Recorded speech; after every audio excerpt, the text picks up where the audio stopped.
Sa mga mayroong makina dyan na Isuzu 4G1 na naging issue sa inyo yung malakas na engine oil consumption, pero pag pinatingnan nyo yung makina wala namang leaking, kagaya nito, no? Meron tayong unit dito na ginagawa.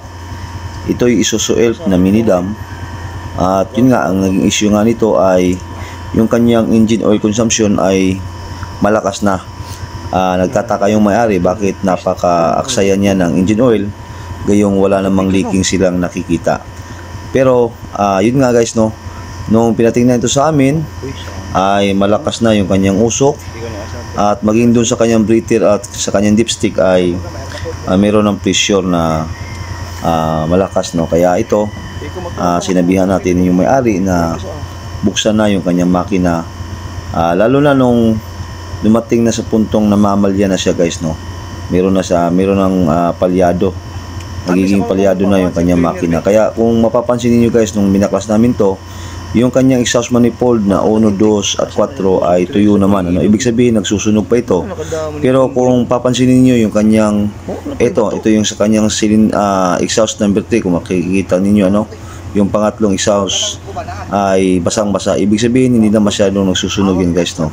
Kaya ito, nung tingnan natin yung kanyang clearance dito sa kanyang mga piston, ayan, mapapansin naman na napakalaki na ng play. Ibig sabihin, yung piston ring nito ay talagang sira na guys, ano. At maging itong kanyang liner ay meron na ring sira. Ayan.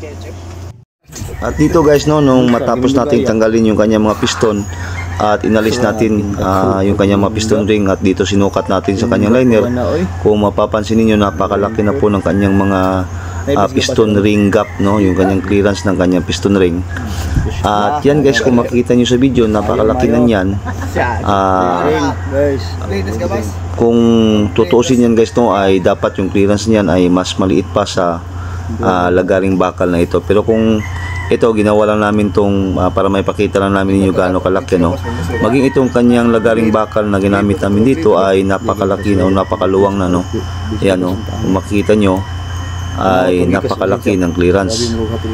Dapat sana hindi dapat papasok yung lagaring bakal dyan guys, no. Hindi dapat siya makapasok. Yun ang tamang clearance sana dapat dyan. Pero kung tingnan nyo, ayan, napakaluwang nung lagaring bakal na sinubok nating isukat dito guys. Kaya ito guys, papalitan na natin to ng liner at ng kanyang mga piston ring.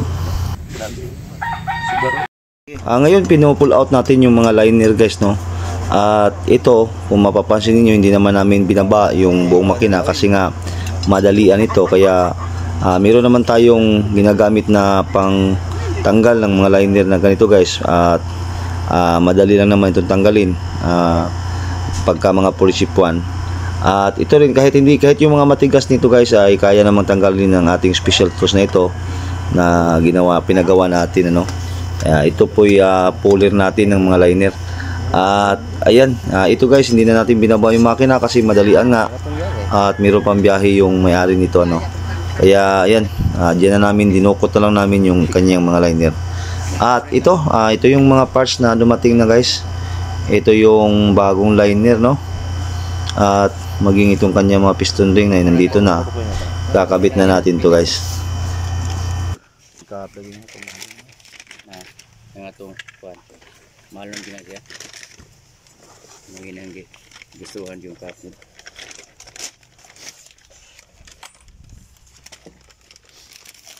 Ngayon guys, no, pagkumparahin natin yung dating liner, yung lumang liner at saka yung lumang piston ring, ikumpara natin yung clearance niya dito sa bago nating liner at bagong piston ring, no. Para magkaroon kayo guys ng ideya kung gaano na talaga kalaki yung agwat ng kanilang mga clearance. At pagka yung sira ng liner at sirang piston ring, gaano na kalaki yun yung kanyang clearance kumpara natin sa bago, no. Ayan, ito guys, pakita natin. Ayan, ito yung clearance ng lumang piston ring at saka lumang liner guys, no.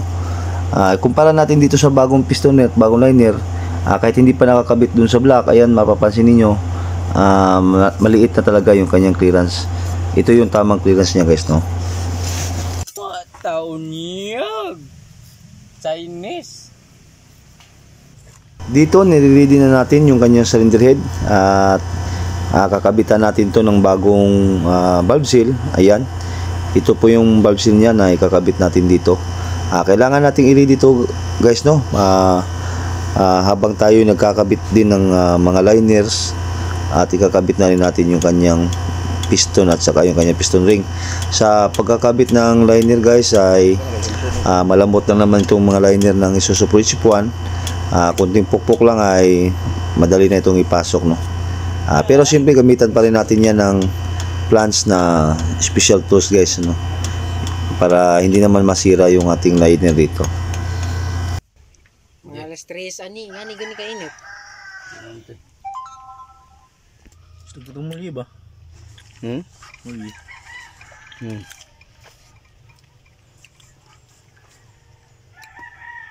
Pero hindi ay. Oh, kasang bikti lagi. Kita babaw eh. Diyos. O medyo jute siguro daog ko ano, daog despite. Kasi kami sulit kami.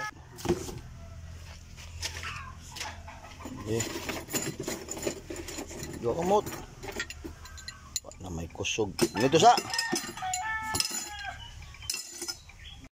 Ayan, dito guys ay kinakabit na natin yung kanyang cylinder head, no? At hindi na namin naipakita yung pagkakabit namin ng piston at nung kanyang piston rin kasi medyo naging busy rin tayo guys. At inakaligtaan nating i-video yung pagkakabit ng piston. Ayan, dito guys ay hinihigpitan na yung mga cylinder head bolt. At mas mainam na pagka tayo naghihigpit ng cylinder head bolt, kahit gaano na tayo dalas magkabit ng mga cylinder head ay siyempre mas mainam pa rin na gamit tayo ng torque wrench guys para pantay yung pagkakahigpit, no?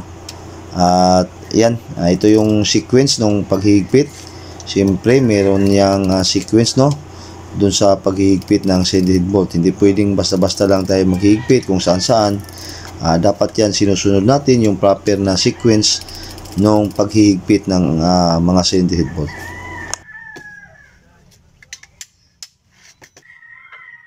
Ayan, pagkatapos na mahigpitan yung mga bolt ng cylinder head ay ito, naikabit na natin dito yung kanyang camshaft. Siyempre meron timing po yan, no? At maging yung kanyang rocker arm ay naikabit na, kaya dito yung ating kasama ay mag-a-adjust na lang ng valve clearance nitong makina, no? At mayroon mga konting ikakabit na lang at maya ng konti ay masubukan na natin tong paandarin.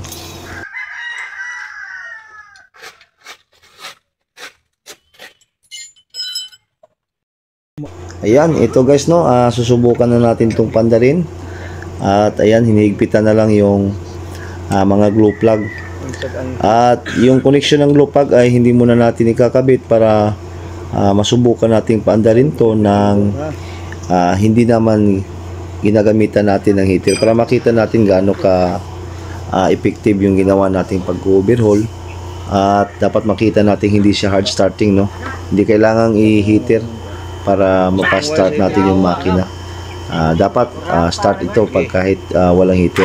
Ito yung wire ng heater kasi.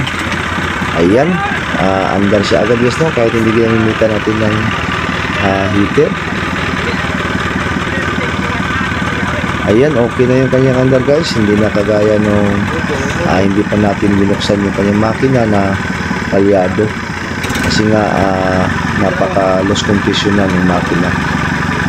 Yan, tingnan natin dito. Siyempre, pagka bagong overhaul guys, yan, tingnan natin agad yung kanyang supply ng acetic, no, yung pressure ng kanyang engine oil, kung malakas ba, no? Yan, kita naman natin dito na malakas yung supply ng oil pump. Ayan, meron pang mga dapat pa ikabit dito guys. Yung tambutso nito ay hindi pa ikabit. At kailangan pa natin ikabit maya. Sinubukan lang muna natin pandarin to para proceed tayo sa pagkakabit pa ng iba pang mga kailangan ikabit, no?